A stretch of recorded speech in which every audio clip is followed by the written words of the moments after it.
สุขขีมันเสมอมั่นคือเก่าฮอดยามเศร้าให้หมู่เจ้ามีความสุขให้ความสุขลังเขาให้ความเศร้าลังหนี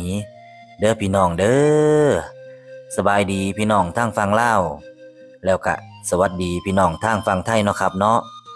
มื้อนี้ผมสิพามาเบิงชายแดนไทยกับลาวที่ใกล้ที่สุดใกล้สนิทที่แบบว่าโตนข้ามคลองไปซื่อๆก็ฮอดครับพี่น้อง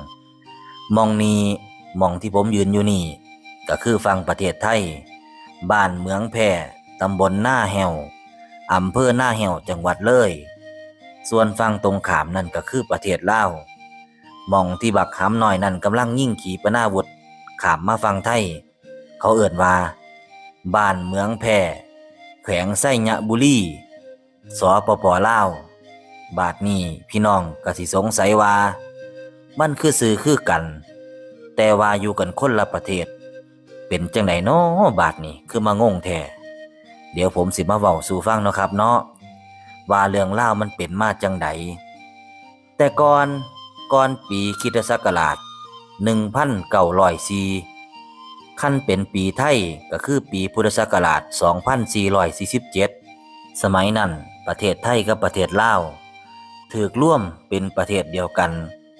แล้วสองหมู่บ้านนี้ก็เป็นหมู่บ้านเดียวกันแต่ในสมัยอดีตก่อนปีพุทธศักราช2447บาดนี้พ่อแต่ฝรั่งดังขอรูปรอสูงโปงจมูกโด่งขาวจั๊วะได้มาเข้าเฝ้าในหลวงรัชกาลที่5ว่าสิคืนแผ่นดินจังหวัดตราดให้ประเทศไทยแต่มีข้อแม้ว่าประเทศไทยต้องยกดินแดนฝั่งซ้ายของแม่น้ำโขงกับแม่น้ำเหืองและเขมรบางส่วนให้กับฝรั่งเศสคันบ่ให้ตามที่ขอกองทัพฝรั่งเศสจะเว้าว่าสิใช้กำลังเข้าโจมตีซึ่งในขณะนั้นเรือปืนไฟของฝรั่งเศสก็เข้าจอพระนครแล้วสุดท้ายประเทศไทยก็เลยต้องยอมเสียดินแดนให้กับฝรั่งเศสเป็นเทื่อที่14เขาเอิ่นเหตุการณ์เทื่อนี้ว่าวิกฤตการณ์ลศ112สุดท้ายประเทศไทยกับประเทศลาวก็ขาดกันตั้งแต่บัดนั้นเป็นต้นมาแต่สายใยความสัมพันธ์ความหักแพงตัดกันบ่ขาดเพราะว่าบ้านเมืองแพ